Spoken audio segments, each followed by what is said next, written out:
Hello everyone, स्वागत है एक बार फिर आप सभी का हमारे CF final advance auditing and professional ethics के एसएएस के रिवीजन में 600 सीरीज एग्जाम में एक क्वेश्चन आएगा इन 3 स्टैंडर्ड्स में से, और कोशिश करूंगा कि इस रिवीजन वीडियो से आप उस एक क्वेश्चन को short with all the content answer कर पाए।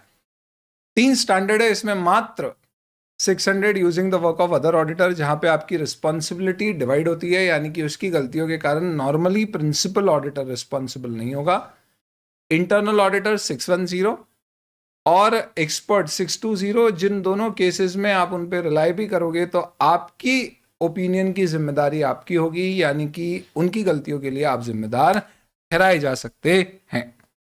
ऐसे 600 using the work of another auditor में अनदर ऑडिटर को इस ऐसे में बाद में कंपोनेंट ऑडिटर कहा गया है। कंसोलिडेटेड फाइनेंशियल स्टेटमेंट के केस में ये सब्सिडरी जेवी एसोसिएट का ऑडिटर होगा। सेपरेट फाइनेंशियल स्टेटमेंट्स के केस में ये ब्रांच का ऑडिटर होगा। जो अल्टीमेटली ऑडिट रिपोर्ट साइन करता है प्रिंसिपल ऑडिटर, जो ब्रांचेस के ऑडिट करता है अगर वो प्रिंसिपल ऑडिटर के अलावा है, जो अपनी रिपोर्ट प्रिंसिपल ऑडिटर को देगा वो अदर ऑडिटर। यानी सेपरेट फाइनेंशियल स्टेटमेंट में अगर ब्रांच ऑडिटर जैसी कोई चीज़ ही नहीं है तो ये ऐसे का रेलेवेंस नहीं है। डेफिनेटली जॉइंट ऑडिटर और प्रीवियस ऑडिटर अलग चीज़ होती है।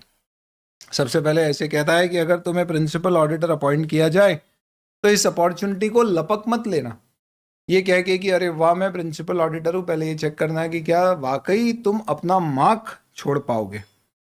मार्क बोले तो क्या मटीरियल एरियाज तुम्हारे अंडर में हैं। नेक्स्ट, क्या इस ऐसे में जो प्रोसीजर्स एडिशनल लगाने की बात की गई है वो लगा पाएंगे।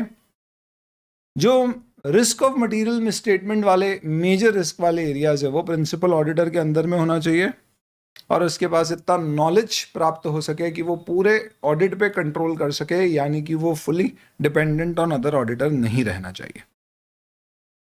ऐसा है तो आप प्रिंसिपल ऑडिटर की पोजीशन एक्सेप्ट करो और अदर ऑडिटर की रिपोर्ट पर क्या ब्लाइंडली रिलाई कर लो या आपको कुछ प्रोसीजर्स लगाना होंगे।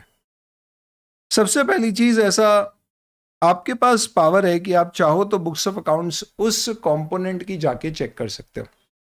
क्या हमें करना है, नॉर्मली हम उसके वर्क पे रिलाई कर सकते हैं, पर अगर कहीं हमें कोई सस्पिशन आता है तो इस केस में हम वहां विजिट भी कर सकते हैं या उनकी बुक्स मंगा भी सकते हैं और चेक भी कर सकते हैं। तो उसके वर्क पे रिलाई करना है या नहीं करना है। नॉर्मली अगर वो अपने आप में एक चार्टर्ड अकाउंटेंट है तो आप रिलाई कर सकते हो, लेकिन नहीं है तो फिर उसकी आपको कॉम्पिटेंस चेक करना होगी। जैसे फॉरेन ब्रांचेस में सीए इक्विवेलेंट है तो फिर भी रिलाई कर लेंगे। इसके अलावा ऐसे कहता है कि in order to rely on his work you will have to perform some procedures to obtain SAI, not that जो एरिया उसने चेक किया वो पूरे प्रॉपर है या नहीं है, रादर जो काम उसने किया है वो मेरे लिए एडिक्वेट है या नहीं है।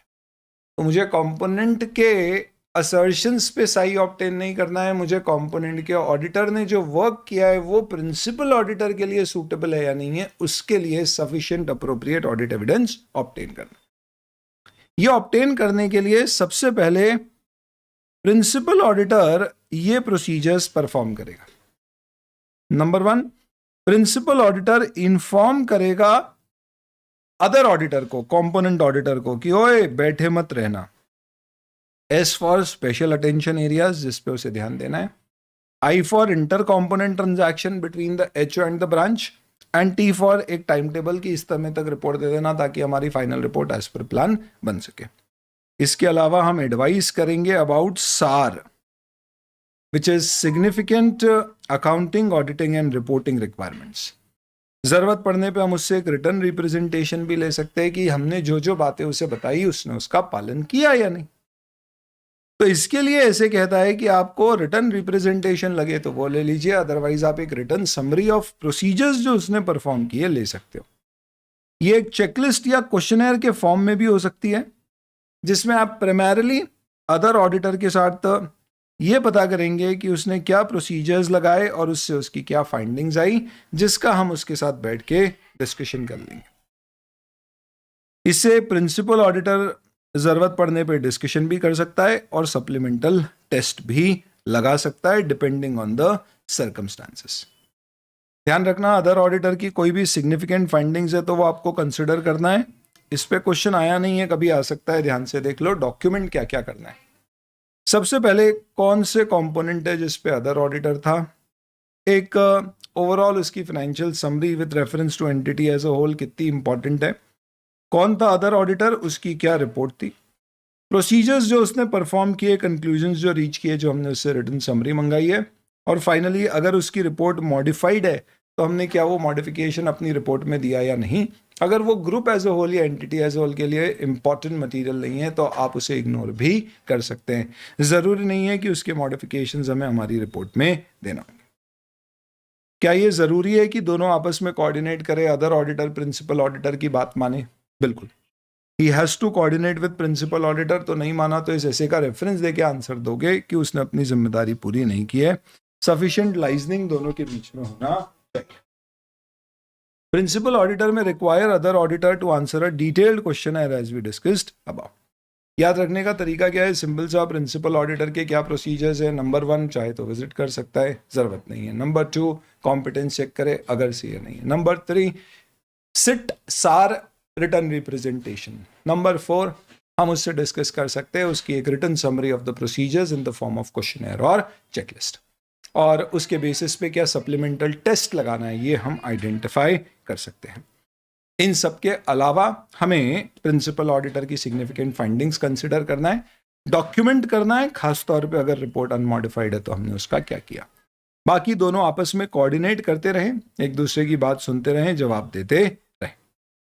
क्या रिस्पॉन्सिबिलिटी का डिवीजन होगा? Absolutely, principal auditor will clearly state the division of responsibility in his report कि फाइनेंशियल स्टेटमेंट में क्या proportion of transactions other auditor के द्वारा ऑडिटेड है, जिसके लिए रिस्पॉन्सिबल अदर ऑडिटर होगा।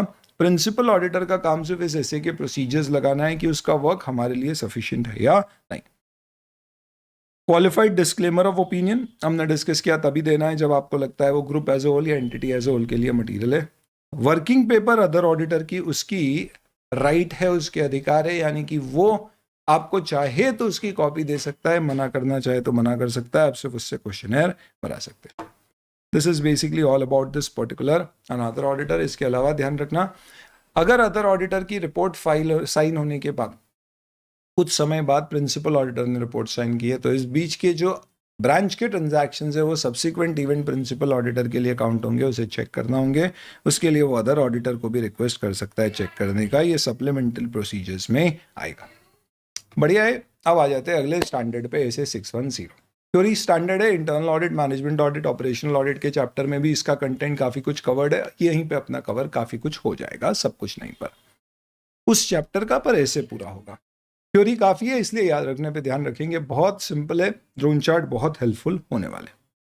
इस ऐसे का स्कोप क्या है, या तो इंटरनल ऑडिटर ने जो काम किया है मैं उसके काम को as an audit evidence use करूं, या फिर मैं उससे ही अपना काम करा लूं। डायरेक्ट असिस्टेंस का मतलब होता है using internal auditor as article, article नहीं एज एन एम्प्लॉय कह लो, अरे सर एम्प्लॉय होते का है, under our own direction, supervision and review. Our यानी अपन एक्सटर्नल ऑडिटर है जो फाइनली ओपिनियन फॉर्म कर रहे हैं। इंटरनल ऑडिट फंक्शन क्या है?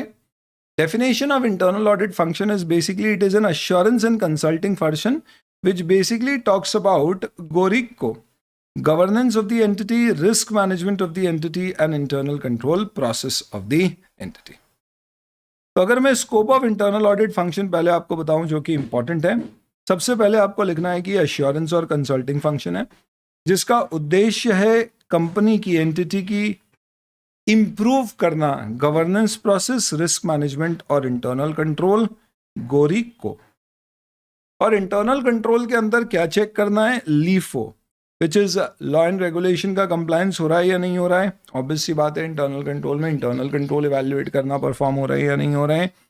इसी के साथ साथ फाइनेंशियल ऑपरेटिंग इंफॉर्मेशन चेक करना, और ऑपरेटिंग एक्टिविटीज, प्रोडक्शन ठीक है, लेबर का टर्नओवर ज़्यादा तो नहीं है, ट्रेनिंग प्रॉपर हो रही है या नहीं हो रही है, HR कैसा फंक्शन परफॉर्म कर रहा है, ऑपरेशंस भी चेक करना इंटरनल फंक्शन या इंटरनल ऑडिट फंक्शन का काम है। तो इस ऐसे के अंतर्गत ऑब्जेक्टिव क्या है हमारा? सिर्फ 2 चीजें इस ऐसे में हमें डिस्कस करना है, whether the work of internal auditor can be used and if yes to what extent and in which areas. क्या इंटरनल ऑडिटर का काम यूज करना है, और हाँ तो किस हद तक, किस एरिया में। सिमिलरली क्या इंटरनल ऑडिट का फंक्शन का हमें डायरेक्ट असिस्टेंस लेना है, और अगर हाँ तो वापस से वही किस हद तक और किन एरियाज में। बस ये इस ऐसे का उद्देश्य है। अब मैं आपको थोड़ा सा बैकग्राउंड देता हूं ऐसे का। ऐसे प्राइमरीली आपको कहता है कि एक एंटिटी के अंतर्गत इंटरनल ऑडिट फंक्शन वो फंक्शन है जो कई सारी ऐसी चीजें चेक करता है जो एक्सटर्नल ऑडिटर के लिए रेलेवेंट है, जैसे कि इन्वेंट्री काउंट वो करता होगा, कंपनी के इंटरनल कंट्रोल्स को वो इवैल्यूएट करता होगा, इंफॉर्मेशन सिस्टम्स अच्छे से काम कर रहे हैं या नहीं, इनफैक्ट लॉज एंड रेगुलेशन के कंप्लायंस तो डेफिनेटली चेक करता होगा। ये 4 ऐसे एरियाज हैं जिनको याद रखने का सिंपल तरीका है आई आई आई।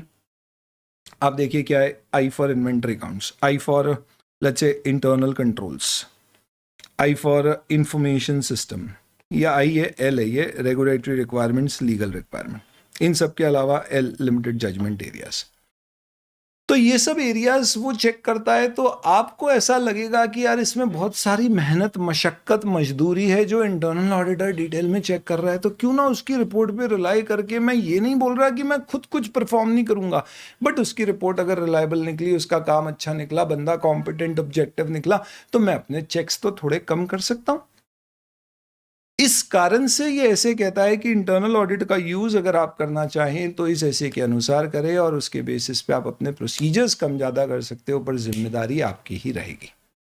कई सारी कंपनियों में प्रॉब्लम ही होने लग गई कि एक ही एरिया कितनी बार ऑडिट होता है। जैसे बैंक्स में आप जाओगे ऑडिट करने, अपन खुशी खुशी जाएंगे, हेलो सर आ गए, वो बोलेंगे फिर ये एक और आ गए। हमने बोला मतलब, बोले अरे अभी रेवेन्यू ऑडिट खत्म हुआ आरबीआई का, उससे कुछ समय पहले कॉन्करेंट ऑडिटर आया था, अब आप स्टैट ऑडिटर आ गए, और सारे के सारे एक ही एक चीज चेक करते हैं।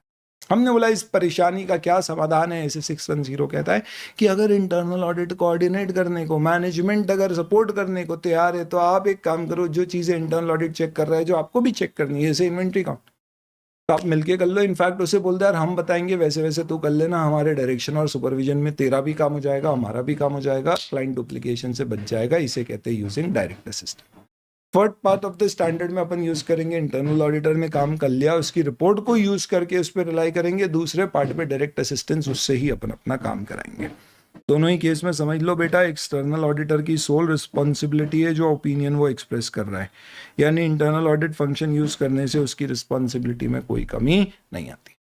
क्यों? क्योंकि इंटरनल ऑडिटर कभी भी इंडिपेंडेंट नहीं हो सकते। ऑब्जेक्टिविटी उनकी थ्रेटन तो होगी क्योंकि वो कंपनी के लिए काम करते हैं। हालांकि कुछ कंडीशंस अगर हुई तो अपन उसके वर्क को यूज कर पाएंगे, इफ नॉट ब्लाइंडली रिलाई कर पाएंगे। तो सबसे पहला सवाल यह है कि भाई हम इंटरनल ऑडिटर के वर्क पे रिलाई कर सकते हैं या नहीं। इसके लिए सिंपल सी बात है, .com DOT.com। सबसे पहले आप कब रिलाई कर पाओगे इंटरनल ऑडिटर के वर्क पे? जब आपको लगता है कि बंदे ने अपना काम ड्यू प्रोफेशनल केयर के साथ किया है, विच मीन्स उसके वर्क प्रॉपरली प्लान, सुपरवाइज्ड और रिव्यूड हैं, तभी माना जाएगा काम अच्छा है। प्लस साथ ही साथ में वो क्वालिटी कंट्रोल पॉलिसी प्रोसीजर्स जैसी कोई चीज इंटरनल ऑडिटर की भी है। Due care, D O. Objectivity, independent तो कभी नहीं हो सकता पूरी तरह से। क्यों? क्योंकि जो मैनेजमेंट बोलता है इंटरनल ऑडिटर वही चेक करता है। मैनेजमेंट ने बोला ये मत चेक कर, तो नहीं करेगा। इस कारण से हमें यह कहना होगा कि इसकी ऑब्जेक्टिविटी होना चाहिए, निष्पक्ष हो, बायस नहीं है। वो कैसे आएगी भाई? रिपोर्ट ऑडिट कमेटी को कर रहा है, पावर बड़ा है उसका, सीनियर आदमी है, तो डेफिनेटली उसकी सुनवाई होगी। मैनेजमेंट का एम्प्लॉय है या थर्ड पार्टी कंसल्टेंट है, उससे ऑब्जेक्टिविटी पे इंपैक्ट आएगा। तो उसका स्टेटस क्या है, वो अपनी रिपोर्ट किसको देता है? ऐसा तो नहीं है कि आप उससे एग्जीक्यूशन और ऑडिट दोनों करवा रहे हो। TCWG ऑडिट कमेटी जैसे लोग उसको ओवरसी करेंगे, डेफिनेटली बेहतर होगा। कोई रिस्ट्रिक्शन मैनेजमेंट ने उसके ऊपर तो नहीं डाल रखा है कि इंटरनल ऑडिट ये मत चेक करो, हमारे डिसीजंस पे क्वेश्चन नहीं करना, जो बोल दिया सो हो गया। प्लस उसकी रिकमेंडेशन फॉलो होती है या नहीं, उससे उसका आपको तवज्जो, वजूद पता पड़ेगा। जैसे हम ITC में जब मैंने ज्वाइन किया था, way back when I cleared with CA final, तब इंटरनल ऑडिट फंक्शन में थे और उनकी रिपोर्ट तहलका मचा देती थी। तो हमारी ऑब्जेक्टिविटी बहुत होती थी, हम डरते नहीं थे जो लिखता है लिखेगा, क्योंकि उस पर बैटेज पे टैक्स लेता था। हम कंपनी के लिए काम करते थे, किसी व्यक्ति विशेष के लिए नहीं। .com DOT टेक्निकल कॉम्पिटेंस, भाई कॉम्पिटेंट होना चाहिए। बोले तो क्या हुआ? प्रोफेशनल क्वालिफिकेशन, एक्सपीरियंस उसका कितना है, ट्रेनिंग उसके पास किस तरह की है, प्रोफेशनल स्टैंडर्ड्स का फॉलोइंग्स करता है क्या, जैसे कि स्टैंडर्ड्स ऑन इंटरनल ऑडिट, और कॉम कम्युनिकेशन। इंटरनल ऑडिटर जज फॉर एग्जाम्पल बिग 4 है, पर वो हमसे बात करने को ही तैयार नहीं है, कोऑर्डिनेट करने को ही तैयार नहीं है, तो फिर क्या मतलब है भाई? बंदी कितनी भी खूबसूरत हो, तुमको देखे ही नहीं, बात ही नहीं करे, तो तुम्हारे किस काम की कैसे बात कर रहे हो सर? सॉरी, चले एनी विच वेज।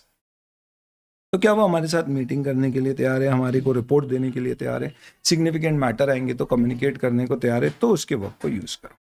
सर ये सब तो पॉजिटिव है, तो फिर इस पर्टिकुलर केस में क्या इसके वर्क को यूज कर लिया जाए? तो ऐसे कहता है, now if you have decided you can use the work, the question is the nature and the extent to which you will use his work will depend on what. इसमें mnemonic use होगा जज seat. सबसे पहले जो significant judgement areas है ना, वो अपने हाथ में रखना, उसको इंटरनल ऑडिटर वाले एरियाज, अगर इंटरनल ऑडिट ने ऑडिट भी किया उसका, तो फोकस मत करना जजमेंट एरिया। सिमिलरली आप ये देखिए कि उसका आपकी ऑडिट स्ट्रैटेजी और प्लान पे क्या इम्पैक्ट है। इनफैक्ट ध्यान रखना है कि आपका इन्वॉल्वमेंट हमेशा रहना चाहिए, और ऐसे 260 में हम इनिशियल प्लानिंग स्टेज पे डिस्कशन करते हैं टीसीडब्ल्यूजी से कि इंटरनल ऑडिट फंक्शन पे कितना रिलाई कर सकते हैं, वहाँ टीसीडब्ल्यूजी भी आपको गाइड करेगा। सब चीज़ें अच्छी निकली तो चलो अब उसका काम यूज़ करते हैं। लेट्स से मैंने बोला इंटरनल ऑडिटर का काम सिर्फ एक जगह यूज करूंगा, उसने लॉ एंड रेगुलेशन के कंप्लायंस बहुत अच्छे से चेक कर रखे, सारे कानून के पालन हुए हैं या नहीं, चेकलिस्ट वगैरह बढ़िया बना के रखी है, वो चेक करता हूं। तो सबसे पहले उसके वर्क को यूज करना है, तो आप उससे क्या डिस्कस करोगे? You will discuss while using his work, क्या प्रोसीजर लगाए, क्या सैंपल साइज ली, nature, timing and extent of audit procedure, sample size क्या ली, क्या कवर किया, क्या छोड़ा, सारे लॉस चेक किए गया उसने, कौन से छोड़े, उसके डॉक्यूमेंटेशन प्रॉपर है या नहीं है, रिपोर्ट क्या इशू की, प्रोसीजर्स क्या लगा, ये सब उससे डिस्कस कर रहा हूं मैं, और कुछ नहीं कर रहा हूं। फिर मैं उसकी रिपोर्ट उठा के पढ़ूंगा, रिपोर्ट पढ़ के हम कोऑर्डिनेट करते रहेंगे रेगुलरली उसके साथ, और हम बताते जाएंगे कि यार हमारी एक्सपेक्टेशन है, तुम ये भी रिपोर्ट में हमें बताना, और उसकी कोई एक्सपेक्टेशन है तो हम उससे डिस्कस करेंगे। फिर उससे देखेंगे कि क्या उसने सफिशिएंट ऑडिट प्रोसीजर्स लगाए। सिंपल सी बात है, कब मानते हैं आपने ऑडिट अच्छे से किया, यानी तभी मानेंगे इंटरनल ऑडिटर ने ऑडिट अच्छे से किया जब उसका work properly plan, perform, directed and supervise था, उसने सही ऑब्टेन करे और उसके कंक्लूजन एज पर एविडेंस ऑब्टेन्ड। कॉमन सेंस की बात है, सबसे इंपॉर्टेंट इस पर्टिकुलर पॉइंट का पार्ट है ये। आपने कहा कि चलो मैं इंटरनल ऑडिटर के वर्क पे रिलाई करता हूं, तो मैं फिर किस हद तक अपने ऑडिट प्रोसीजर्स लगाऊंगा, और यहां पर हमें लिखना होगा जोर से अपने को कितने जोर से प्रोसीजर्स लगाने हैं। जे फॉर जजमेंट, अगर इंटरनल ऑडिटर का जजमेंट बहुत ज्यादा इन्वॉल्व है, मेरे हिसाब से मटीरियलिटी नहीं है ये चीज में, जजमेंट है, तो फिर आप खुद चेक करो उस एरिया को। सिमिलरली उसकी ऑब्जेक्टिविटी हुई पे डाउट है अगर आपको, तो फिर आप एक काम करो, या उस एरिया में आपको लग रहा है ऑब्जेक्टिविटी थोड़ी सी कम है, तो फिर आप चेकिंग अपनी बढ़ा दो। रिस्की एरियाज है, आप अपना इन्वॉल्वमेंट बढ़ा दो। एंड फाइनली कॉम्पिटेंस, अगर आपको लग रहा है जिसने परफॉर्म किया है वो काम बहुत स्ट्रांग नहीं है, तो फिर आप अपनी चेकिंग बढ़ा दो। किसी भी केस में थोड़ा बहुत तो आपको खुद को चेक करना ही है। और फाइनली देखो कि एक्सटर्नल ऑडिटर का जो कंक्लूजन होगा इंटरनल ऑडिट फंक्शन का, determining the nature and extent of use of his work, ये आपका अप्रोप्रिएट है या नहीं है जो आपने सोचा था उसके अनुसार। Finish, part 1 of the essay khatam. Now let's come to the second part which talks about using his work for taking or obtaining a direct assistance. दोस्तों डायरेक्ट असिस्टेंस मतलब मैं उससे ही काम करा रहा हूँ या बोल रहा हूँ तो तेरा काम करेगा, तो हमारे डायरेक्शन सुपरविजन में करेगा, तो उससे मैं मान लूंगा मैंने ही प्रोसीजर लगाया। ऐसे इंटरनल ऑडिटर थोड़ी ना मानेगा, वो मान भी जाए तो मैनेजमेंट थोड़ी ना मानेगा। बहुत बढ़िया, यानी कि डायरेक्ट असिस्टेंस आप यूज तभी कर पाओगे दोस्तों जब सबसे पहले उसके लिए लॉ और रेगुलेशन में कोई रिस्ट्रिक्शन नहीं है, सेकंड रिस्ट्रिक्शन नहीं है तो भी हमें ये चेक करना है कि उसकी ऑब्जेक्टिविटी और कॉम्पिटेंस में हमें कोई डाउट नहीं। तो जोर सी के अंतर्गत से आप 2 पॉइंट निकाल लीजिए। ओसी, उसकी ऑब्जेक्टिविटी पे डाउट नहीं है, यानी कि कैसे ऑब्जेक्टिविटी पे डाउट आएगा, तो यहाँ पे दिया हुआ है फैक्टर्स जो उसकी ऑब्जेक्टिविटी अफेक्ट करेंगे जब आप उसका डायरेक्ट वर्क यूज नहीं करोगे। लेट्स से फॉर एग्जांपल जो इंटरनल ऑडिटर है वो कंपनी में क्या है, बहुत सारी सर्विस प्रोवाइड करता है, बिग 4 है और वो टैक्स कंसल्टेंट भी है, इंटरनल ऑडिटर भी है, केस भी लड़ता है उनके लिए, तो क्या होगा उसकी बिजनेस रिलेशनशिप कंपेरेटिवली कंपनी में क्या है, बहुत ही ज्यादा है। सेकेंड हो सकता है कि वो बंदा एक्सटर्नल पार्टी नहीं है, कंपनी का ही एम्प्लॉय हो, तो ऑब्वियस सी बात है फिर और ऑब्जेक्टिविटी पे डाउट होगा।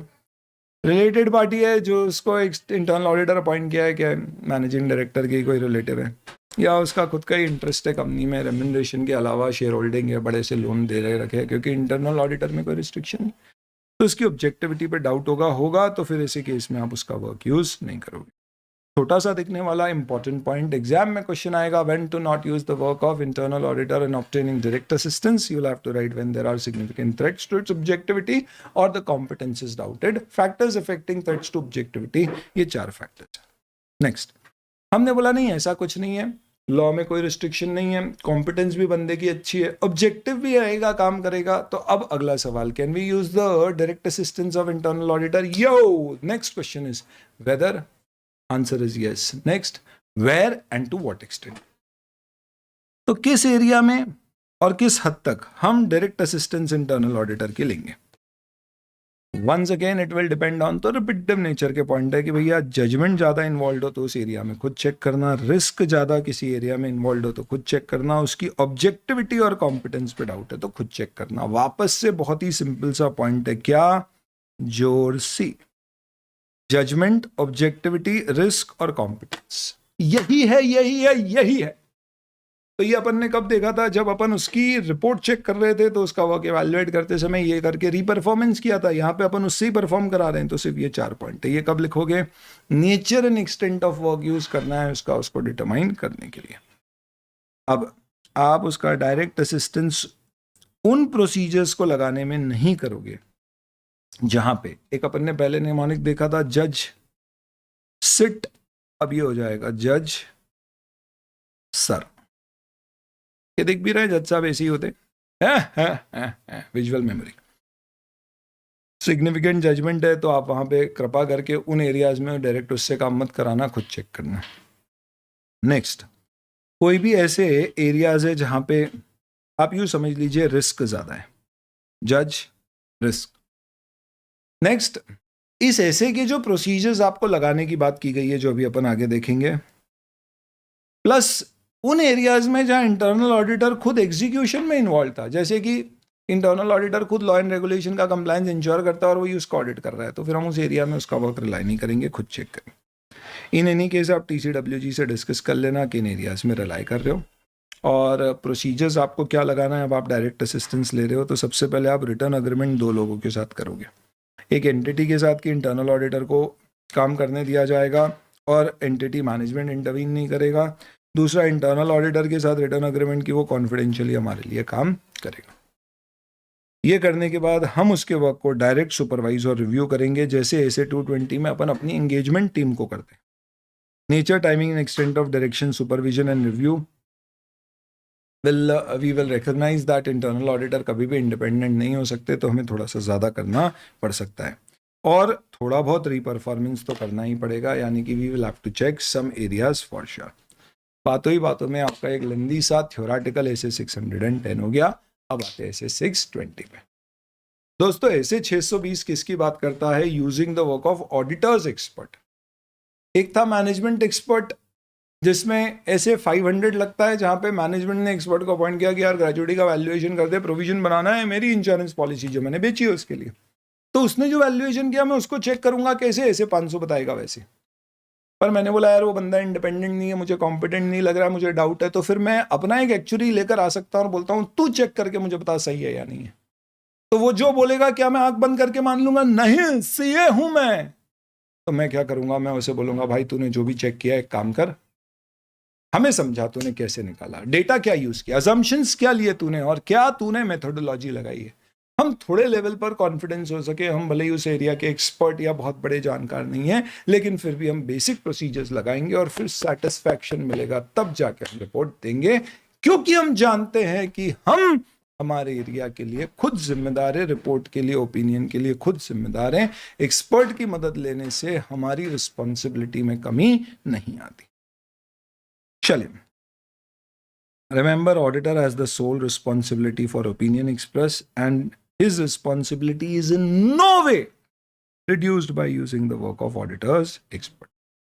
This is not management expert. यहाँ पे हमें ये डिसाइड करना है कब हमें ऑडिटर एक्सपर्ट की यूज करना है वर्क, और अगर किया तो उसका वर्क एडिक्वेट है या नहीं है, सिमिलर टू ऐसे 600। ये एक व्यक्ति हो सकता है, एक ऑर्गेनाइजेशन हो सकता है, जिसका ऑडिट और अकाउंटिंग के अलावा, इसीलिए अपन सिर्फ ऑडिट और अकाउंट्स ही पढ़ाते हैं क्योंकि इन दो एरिया में सीए एक्सपर्ट है, मैं नहीं, सीए हर सीए। इन एरियाज में आपको चाहिए तो आप कंसल्टेशन ले सकते हो, वो एक अलग चीज़ है। जिसका वर्क यूज करेगा कौन? Auditor, to obtain SAI. किन एरियाज में यूज किया जा सकता है? कुछ एग्जाम्पल दिए हुए, पूछने को ये भी क्वेश्चन आ सकता है, सेल्फ एक्सप्लेनेटरी है, देख लो। अब अगला प्रोसीजर्स हम क्या फॉलो करेंगे। अगर आपको एक्सपर्ट का मदद यूज करना है, वर्क यूज करना है, तो सबसे पहले आप देखो जरूरत क्या है, चाहिए क्यों एक्सपर्ट हमें। भाई सीधी सी बात है, एक्सपर्ट का बहुत सारे एरियाज में काम यूज किया जा सकता है। ऐसा नहीं है कि एक्सपर्ट से हम सिर्फ और सिर्फ ऑडिट प्रोसीजर्स ही लगवा सकते हैं। हो सकता है कि हम रिस्क असेसमेंट भी करवा लें उससे, एंटिटी को समझने में भी एक्सपर्ट की मदद ले ले कि भैया यही समझा दे यार एंटिटी का बिजनेस क्या है, ये क्या होता है, या सही ऑब्टेन करने में किसी भी चीज़ के लिए। हमें उसका काम यूज करना है या नहीं करना है, ये डिपेंड करेगा नंबर 1, क्या मैनेजमेंट एक्सपर्ट कंपनी ने अपॉइंट किया उसका काम पर्याप्त है या नहीं है। नंबर 2, मैटर अपने आप में कितना सिग्निफिकेंट है, रिस्की है, और मेरे पास दूसरे एविडेंसेस या प्रोसीजर्स उसे चेक करने के लिए क्या है। ये इंपॉर्टेंट है। क्या फैक्टर्स है जो इन्फ्लुएंस करेंगे हमारा डिसीजन को कि हमें ऑडिटर एक्सपर्ट यूज करना है, जब ऑलरेडी मैनेजमेंट ने मैनेजमेंट एक्सपर्ट यूज किया है। Life insurance company provision already एक ग्रेच्युटी एक्चुअरी के थ्रू बनवा चुकी है। तो आप बताइए कि मुझे ऑडिटर एक्सपर्ट की जरूरत कब लगेगी। ये डिपेंड करेगा 6 फैक्टर पे। याद रखने का तरीका है, 6 फैक्टर में 3 फैक्टर मैनेजमेंट रिलेटेड है और 3 फैक्टर मैनेजमेंट एक्सपर्ट रिलेटेड है। सबसे पहले तो मैनेजमेंट एक्सपर्ट का नेचर, स्कोप ऑफ वर्क क्या हमारे काम का है या नहीं है। दूसरा, मैनेजमेंट एक्सपर्ट कॉम्पिटेंट केपेबल है एक्चुअली है या नहीं है, और क्या उसका काम कोई एक्चुरियल स्टैंडर्ड्स के थ्रू हुआ है या नहीं। फिर आए बात मैनेजमेंट की। मैनेजमेंट अपने आप में क्या एम्प्लॉय है या थर्ड पार्टी कंसल्टेंट है, मैनेजमेंट उसे कितना इन्फ्लुएंस करता है, और मैनेजमेंट ने उसके काम पे कितने कंट्रोल लगा रखे इंश्योर करने के लिए कि वो ब्लाइंडली मैनेजमेंट भी मैनेजमेंट एक्सपर्ट पे रिलाई ना करे। ये 6 फैक्टर डिसाइड करने में मदद करेंगे कि मैनेजमेंट एक्सपर्ट है तो ऑडिटर एक्सपर्ट की क्या जरूरत हो गई। Nature, timing and extent of audit procedures. इसके बाद फिर हम जब मैनेजमेंट एक्सपर्ट का वर्क यूज करेंगे तो हमारे प्रोसीजर्स हमें किस पे कितने लगाने होंगे। ऑब्वियस सी बात है, नेचर, यानी एक तो नेचर ऑफ मैटर। भाई मैटर बहुत कॉम्प्लेक्स है, जैसे कि valuation of life insurance company for provisions of outstanding contract, very complex matter. Auditor का खुद का नॉलेज इस पे बहुत कम हो, तो डेफिनेटली हमारे लिए ये चेक करना बड़ा मुश्किल होगा, तो हमारे प्रोसीजर शायद थोड़े लिमिटेड हो जाएंगे। मैटर कितना सिग्निफिकेंट है, मैंने बोला यार अगर कोई लीगल केस का प्रोविजन बनाने की बात हो रही है जिसपे लीगल एडवाइजर की ओपिनियन लिए, जिससे एंटिटी हो सकता है गोइंग कंसर्न ही ना बचे अगर केस हार गए, बहुत सिग्निफिकेंट है, तो ऑब्वियसली चेकिंग बढ़ जाएगी। रिस्क ऑफ मटेरियल मिसस्टेटमेंट यानी कितना है, और क्या वो एक्सपर्ट सीए फर्म का एम्प्लॉय है। ऐसा है तो वो हमारे क्यूसीपीपी वगैरह सब फॉलो करेगा। बड़ी फर्म्स में होता है, खुद के लॉयर्स होते हैं, एक्चुअरीज होते हैं, तो आपके लिए चीज़ें आसान हो जाएगी, नहीं तो मुश्किल हो जाएगी। तो 5 फैक्टर है। एक तो nature, timing, extent of audit procedure, याद रखना पहले तो नेचर ऑफ द मैटर ये। दूसरा, रिस्क कितना है और हमारे लिए वो कितना सिग्निफिकेंट है। हमारा खुद का ज्ञान उससे रिलेटेड कितना है, मैटर कितना कॉम्प्लेक्स है हमारे लिए या जानकार है। और फाइनली क्या वो हमारा ही बंदा है जो हमारे क्यूसीपीपी फॉलो करता है। कब माना जाएगा कि हमें बहुत एक्सटेंसिवली कमभक्त एक्सपर्ट का वर्क लेके भी खूब गहराई में डूब के चेक करना होगा। पहली बात तो अगर वो एक्सटर्नल एक्सपर्ट है और हमारी क्यूसीपीपी फॉलो नहीं करता है। अपना बंदा होता तो ज़्यादा रिलायबल होता क्योंकि अपने कहने अनुसार काम कर देता, बाहर वाले के नखरे ज़्यादा होंगे। ठीक है, नेक्स्ट, थर्ड, जो प्रोसीजर्स आप परफॉर्म कर रहे हो क्या वो की ऑडिट मैटर जैसे, यानी कि वो एज सच कंपनी में गया है, सपोज इंश्योरेंस कंपनी में प्रोविजन बहुत बड़ा मैटर है पर एक सिंगल एरिया है तो इतना क्रिटिकल नहीं है। बट लेट्स से एक कंपनी है जिसके अंतर्गत फाइनेंशियल इंस्ट्रूमेंट्स में डील करती है और वैल्यूएशन करना है क्योंकि उसके सारे फाइनेंशियल इंस्ट्रूमेंट्स या असेट्स अनलिस्टेड है, बहुत ही की मैटर होगा, तो अपना बहुत ज़्यादा इन्वॉल्वमेंट हो जाएगा, अपना कितना ज्ञान है और मैटर कितना सिग्निफिकेंट है, सिमिलर पार्ट्स। चलिए, अब आप ऑडिटर एक्सपर्ट अपॉइंट कर रहे हो तो सबसे पहले बंदा कॉम्पिटेंट हो, केपेबल हो, ऑब्जेक्टिव हो, कार्बन डाइऑक्साइड होना चाहिए उसमें, CCO। कॉम्पिटेंस का मतलब एक्सपर्टीज, कैपेबिलिटी का मतलब मैच। भाई स्किल्ड बैट्समैन है, कॉम्पिटेंट है, पर जिता सके तो केपेबल है। एंड ऑब्जेक्टिविटी का मतलब क्या है, बायस, कॉन्फ्लिक्ट, इन्फ्लुएंस से दूर हो। कैसे पता पड़ेगा अपने को एक्सपर्ट के बारे में? आप कैसे फैकल्टी के बारे में जानते हो सकता है आप फैकल्टी का प्रायर एक्सपीरियंस हो। एफआर की या रिवीजन तो ऑडिट के रिवीजन में आ गए। नेक्स्ट हो सकता है दूसरी फैकल्टी से पूछ लो आप एक फैकल्टी के बारे में, अदर सब्जेक्ट की एक्सपर्ट से बात कर सकते हैं। डिस्कशन विद अदर ऑडिटर्स हो सकता है आपका, आप अपने फ्रेंड से पूछते हो फैकल्टी के बारे में। आप देखोगे कितने पढ़े लिखे हो और रैंकर है, ओ माय गॉड 16-17 साल का एक्सपीरियंस है। किताबें देख के डिसाइड करते हैं करना है या नहीं, और फिर ऑब्वियस सी बात है कि दिखता है एक तरह से काम में भी कितना quality control policy procedure follow हो रहा है। इससे आप एक्सपर्ट की मदद ले सकते हो। मैनेजमेंट एक्सपर्ट में भी यही था। कब आपको लगेगा कि यार एक्सपर्ट जिसको आप एंगेज करना चाह रहे हो, तो हमारी छोटी सी सीएफ फर्म है, हमें एक लॉयर की जरूरत है, कंपनी पर लगा है बड़ा सा केस, हम सोच रहे हैं एक लॉयर अगर मिल जाए तो पूछ ले, कंपनी बोल रही है जीत जाएगी, क्या वाकई जीतेगी या नहीं? तो मैं गया एक लॉयर एक्सपर्ट के पास, बड़ा ही कॉम्पिटेंट था, कैपेबल था, ऑब्जेक्टिव था। मैं गया उसके पास और मैंने बोला भाई ये केस पे हमें आपसे ओपिनियन चाहिए कि कंपनी जो कह रही है वो सही है या नहीं। और कमबख्त तो मालूम पड़ा कि वो तो हमारी कंपनी का भी कंसल्टेंट है, उसकी तो ऑलरेडी बिजनेस रिलेशनशिप है, वो तो रिलेटिव है, उसके पास बहुत फाइनेंशियल इंटरेस्ट इन्वॉल्वमेंट है, तो उसकी ऑब्जेक्टिविटी थ्रेटन हो गई। इंटरेस्ट है तो ऑब्जेक्टिविटी थ्रेटन हो जाएगी। तो सॉरी पहले ये देखे थ्रेटन कब होगी ऑब्जेक्टिविटी? उसका फाइनेंशियल इंटरेस्ट है, बिजनेस या पर्सनल रिलेशनशिप है, सेवाएं दे रहा है वो, इन सभी केसेस में ये प्रॉब्लम आ सकती है। तो इसके लिए हमें उसी से पूछना पड़ेगा कि क्या आपका कोई नॉन इंटरेस्ट या रिलेशनशिप है। अगर है तो हम पूछेंगे कि आपने कोई सेफगार्ड्स लगा रखे हैं क्या, और वो सेफगार्ड्स अपने आप में एडिक्वेट है या नहीं। अगर आपको कॉन्फिडेंस है तो आप ले सकते हो। आप एक रिटर्न रिप्रेजेंटेशन भी उससे मांग सकते हो अबाउट उसके कोई भी इंटरेस्ट अगर एंटिटी में है तो वो हमें डिस्क्लोज पहले से कर दे, ताकि हम कॉन्फिडेंट हो कि बंदा ऑब्जेक्टिव है या नहीं। फिर हमने बोला कि यार एक केस है ये, इसके पूरे पेपर हम आपको देते हैं, मैनेजमेंट से परमिशन लेने के बाद आप वैल्यूएट करके बताओ आपके हिसाब से कंपनी हारेगी या जीतेगी। उसने वो सब करके दिया, तो क्या मैं ब्लाइंडली उसके ऊपर वर्क पे रिलाई कर लूंगा? और पहली बात, उसको ये सब पेपर देने से पहले कोई अग्रीमेंट करूंगा क्या उससे कॉन्फिडेंशियलिटी का? ऑफकोर्स सिर्फ कॉन्फिडेंशियलिटी नहीं, ये भी डिस्कस करूंगा कि उसे क्या काम करना है और उससे क्या रिपोर्ट एक्सपेक्टेड है। और मैं ऐसा नहीं है उसकी रिपोर्ट ब्लाइंडली रिलाई कर लूंगा, मैं उससे क्रॉस क्वेश्चन करूंगा। पर उसे ये भी आश्वासन देना है कि लॉयर तुमने ये ओपिनियन दिया तो तुम्हारे ऊपर कुछ नहीं आएगा, ये ऑडिटर के आगे के ओपिनियन बनाने में यूज होएगी, इसमें रिस्पॉन्सिबिलिटी हमारी रहेगी, हम तुम्हारे ऊपर कोई जिम्मेदारी नहीं डालेंगे, तुम्हारा काम सिर्फ अपना काम अच्छे से करके हमें देना है। यानी आप सबसे पहले उसका नेचर, स्कोप और ऑब्जेक्टिव ऑफ वर्क बता दो, रिस्पॉन्सिबिलिटी और रोल ऑडिटर का क्या है और एक्सपर्ट का क्या है, साफ साफ बता दो, और उससे रिपोर्ट किस तरह की चाहिए, प्लस एक कॉन्फिडेंशियलिटी का अग्रीमेंट भाई कि तू इंफॉर्मेशन क्लाइंट की किसी और के साथ शेयर नहीं करेगा। हो सकता है लॉयर लोग नखरे करें इस तरह का अग्रीमेंट करने में, तो अपन क्या बहुत डिटेल अग्रीमेंट कर पाएंगे या बेसिक टाइप का, तो ये डिपेंड करेगा कि कब हमें डिटेल्ड और राइटिंग में काफ़ी गहरा अग्रीमेंट करना होगा। ये किस पे डिपेंड करेगा? आप अगर पहली बार उसका काम यूज़ कर रहे हो, कॉमन सेंस है यार, तो आप ज़्यादा फूक फूक के कदम रखोगे, मैटर बहुत सेंसिटिव कॉन्फिडेंशियल है, बाहर नहीं जाना चाहिए, ज़रा भी फूक फूक के रखेंगे। नॉर्मली अपन जो लॉयर से ओपिनियन लेते हैं ये उससे काफ़ी अलग टाइप का है, तो अपन डेफिनेटली डिटेल अग्रीमेंट करेंगे। वो लॉयर कोई दूसरी कंट्री का है, दूसरे लॉज लगते हैं, तो डेफिनेटली फिर हमें समझाना बहुत डिटेल में पड़ेगा कि भैया हमारी एक्सपेक्टेशन क्या है, कॉन्फिडेंशियलिटी का हमारी कंट्री में क्या मतलब होता है। कॉम्प्लेक्स मैटर है तो बढ़ जाएगा, और the greater the extent you want to rely the work of expert, उसका काम आपके ऑडिट को सिग्निफिकेंटली अफेक्ट करेगा, तो डेफिनेटली उसका वर्क आपके लिए बहुत इंपॉर्टेंट है। मुथूट फाइनेंस में जब घर पे पड़ा हो सोना तो फिर काहे का रोना। मुथूट फाइनेंस एक असेयर की मदद लेके गोल्ड का वैल्यूएशन करके उसके आधार पे लोन देता है। हमें एक असेयर अपॉइंट करना है जिससे हम चेक करना चाहते हैं गोल्ड वैल्यूएशन पर्याप्त है या नहीं है, इसका इंपैक्ट अक्रॉस ऑल लोन्स पर आएगा, तो डेफिनेटली इसमें हमें काफी डिटेल अग्रीमेंट करना होगा, क्योंकि हम इस पर काफी कुछ रिलाई करने वाले हैं। Okay, got it.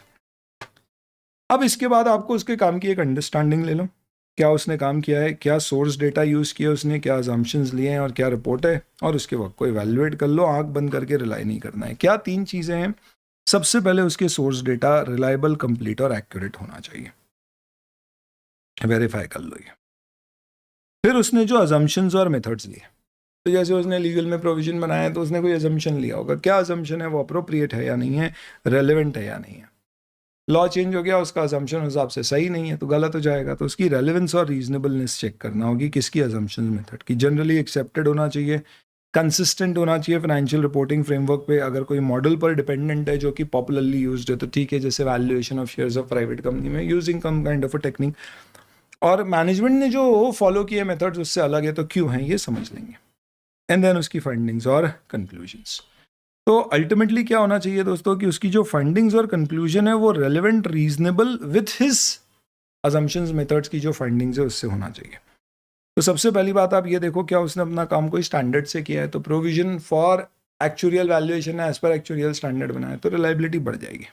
Clearly expressed है, पूरे पीरियड को कवर किया गया है, कोई लिमिटेशन है क्या, और कोई भी उसने डिविएशन या इफ्स एंड बट्स दिए हैं, कोई क्वालिफिकेशंस दिए हैं, तो वेरीफाई कर लीजिए। तो ऑडिटर इन सब चीज़ों को कैसे चेक करेगा, वेरीफाई करने के क्या प्रोसीजर होंगे, ऐसे 500 में जितने प्रोसीजर होते हैं सब लिख दो। क्या होता है इंक्वायरी, तो हम उससे पूछताछ करेंगे, किससे, ऑडिटर एक्सपर्ट से, यार ये कैसे किया, वो कैसे किया। इंस्पेक्शन, तो हम क्या करेंगे, हम वहाँ खड़े रहेंगे और ऑब्जर्व करेंगे कि वो अपना काम कैसे कर रहा है, that is observation. We will examine the publish data और उससे कंपेयर करेंगे। थर्ड पार्टी कंफर्मेशन ले सकते हैं, एनालिटिकल प्रोसीजर्स लगा सकते हैं, ये इंस्पेक्शन हो गया। उसकी वर्क पेपर्स, रिपोर्ट्स को रिव्यू कर सकते हैं। रीपरफॉर्मेंस ऑफ कैलकुलेशन, इससे भी संतुष्टि नहीं मिले तो एक और ऑडिटर एक्सपर्ट अपॉइंट कर। आपको लगता है अगर आपको उसका काम एडिक्वेट नहीं है और मैटर रिजॉल्व नहीं हो रहा, एक्स्ट्रा प्रोसीजर लगा के, तो शायद ओपिनियन मॉडिफाई करो। यानी कोई ऐसा केस है जिसमें लॉयर का भी ओपिनियन नहीं मिल रहा है, केस बहुत ही अपने आप में टिपिकल तरह का है, तो फिर आप शायद उसको छोड़ के लिमिटेशन मान के बच्चे हुए पे ओपिनियन देंगे, यानी मॉडिफाइड रिपोर्ट देंगे। क्या लॉयर या जो भी एक्सपर्ट की मदद लिया उसका ओपिनियन या उसका जो भी आपने यूज़ किया उसका रिपोर्ट में रेफरेंस दे सकते हैं? नो।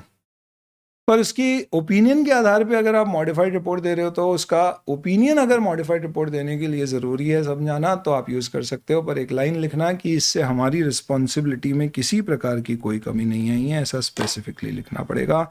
इसी के साथ आपकी 600 सीरीज कंप्लीट होती है। Thank you.